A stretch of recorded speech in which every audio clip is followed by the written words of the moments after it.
What is up, YouTube? Welcome back to Work Knife Balance. We got a package we're going to be opening up today, and I'm pretty excited to be diving into this. I'm 99% sure I know what is in here. We went ahead and took the label off the top here, so we made a couple little cuts, and but we haven't fully dived in and opened up the box, the knife, and everything yet. So, yeah, before we get too far into this video, I want to go ahead and say thank you to anybody who's already liked and subscribed to our channel. If you haven't, feel free to hit that subscribe button down below or the little logo in the corner. That'll subscribe you to our channel. Then hit the little bell icon. That'll give you notifications when we post stuff. We're going to continue to make content. We'd love for you to see it. You can also head over to Instagram and like us at WorkKnifeBalance939.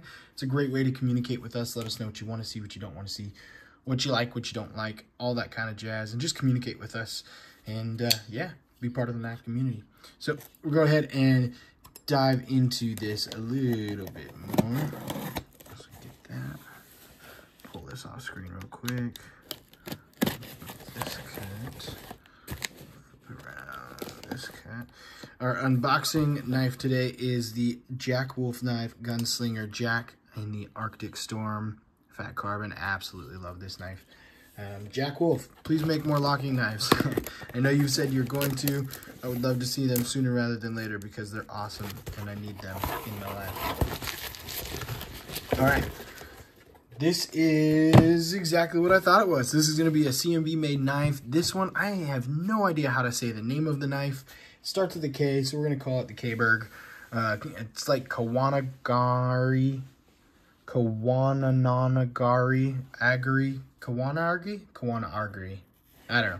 Let's go ahead and look at the knife. That's what you came here for. Got a couple other channel stickers in there from people who've looked at this already. We got traditional pocket knives, JD4 EDC, Stafford's EDC. A lot of good channels in there, so go ahead and check those out, especially if you want to see more of this knife and other knives from the Pass Around group. And there it is.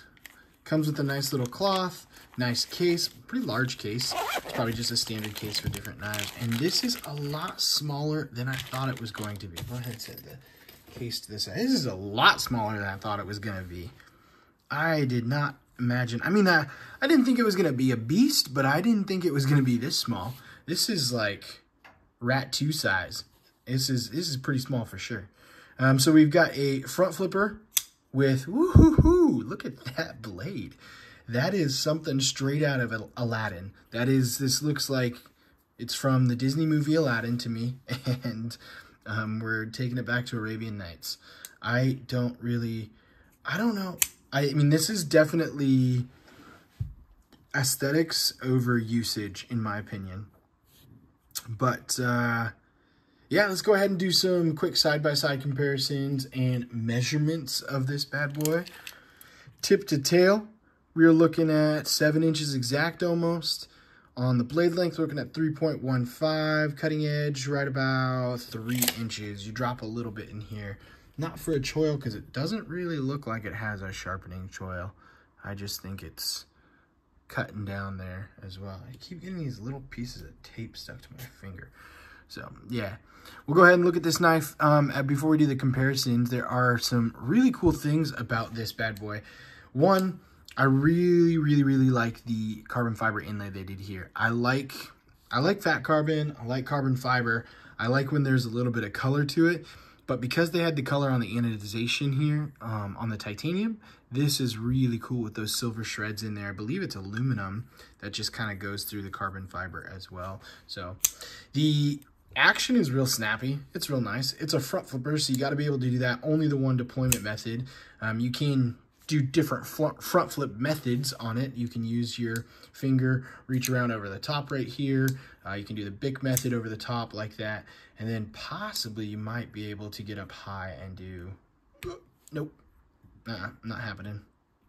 Too much on the, nope, can't get it.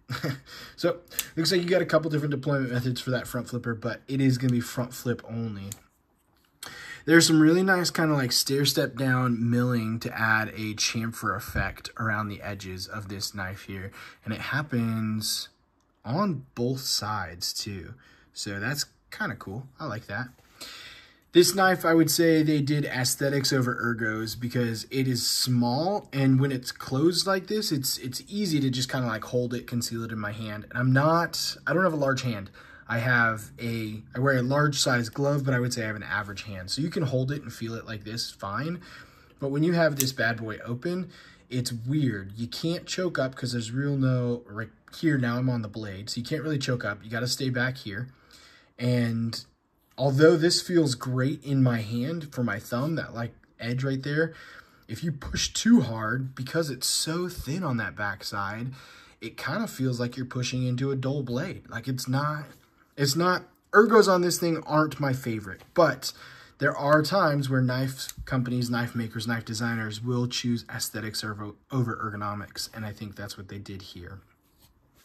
Let's do some side-by-side comparisons with our regular 4 knives that we pull out. Go ahead and do the Ontario Rat 2 up above.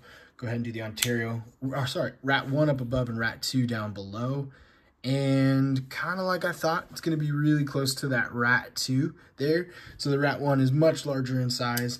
Let's go ahead and pull out the Spyderco Para 2 and Para 3 as well. So there is the Para 2 up top. And then we'll go ahead and get the Para 3 down below.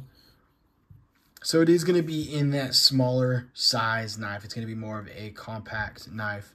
Good for EDC in size, not in practicality in my opinion. But a definitely cool knife that you could add to a collection if this is something you're interested in.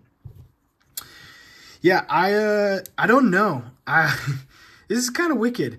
I don't look at many knives that have a lot of different blade shapes and different like crazy features to them or anything like that. I believe CMB is who we did no, that was probably Cavill Knives. I think Cavill Knives had our glow stick knife where you could kind of like light it up and do that. It wasn't CMB. But this is definitely in that category that Cavill Knives was in right there as well. And we actually have another Cavill knife in right now that has a little bit different look to it, but it's a much larger knife, the Cavill Muse. And knives like this, I think, are much more for a collector than they are for a user. And that's kind of unanimously understood. And I collect knives as art pieces. This one doesn't speak to me. It's got a milled titanium pocket clip. It's got these lines that come through. I believe it goes for like $230, $235 on CMB's website. They've got a couple different variations of it as well, so you can get different colors if that's what you're into.